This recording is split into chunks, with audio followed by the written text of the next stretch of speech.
বন্ধুরা, সকলে কেমন আছেন? আজকে আমি একটা শুক্তো করে দেখাবো। এখানে কড়াইতে মৌরি আর রাঁধুনি বেটে ভেজে নিয়েছি, ওটা বেটে নেব।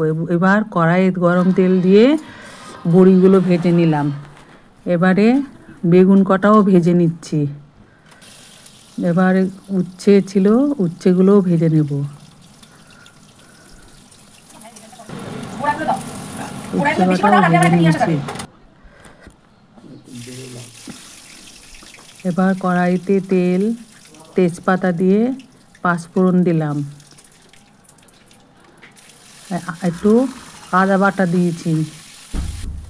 তেলের মধ্যে দিয়ে সবজিগুলো দিয়ে দিলাম, কেটে রাখা সজনে ডাঁটা, গাজর, কাঁচকলা, বিনস সব কিছু দিয়েই শুক্তোটা করব।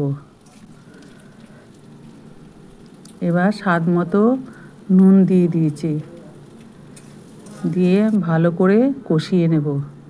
এবার বেটে রাখা সর্ষে এবং পোস্ত বাটাটা দিয়ে দিলাম, দিয়ে ভালো করে নাড়িয়ে নেব।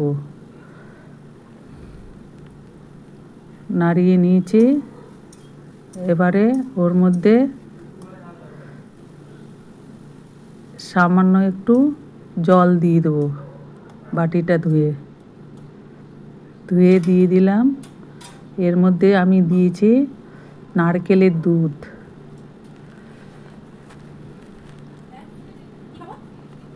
নারকেলের দুধ দিয়েছি। এবারে এখানে আর একটু দুধ দিয়ে দিলাম, গরুর দুধ। বাটিটায় ধুয়ে দিলাম।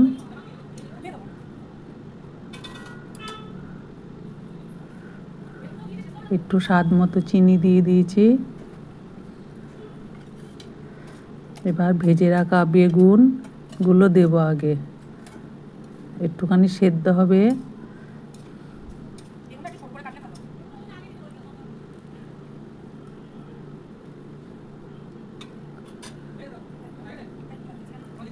আর একটুখানি জল দিলাম, এটা সেদ্ধ হওয়া পর্যন্ত।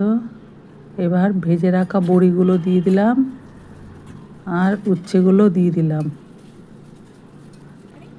দিয়ে ভালো করে এবার নাড়িয়ে নেব। সব কটা সেদ্ধ হয়ে গেছে। এবারে এর মধ্যে একটু ঘি দিয়ে দিলাম, ঘি দিয়ে নামিয়ে নেব।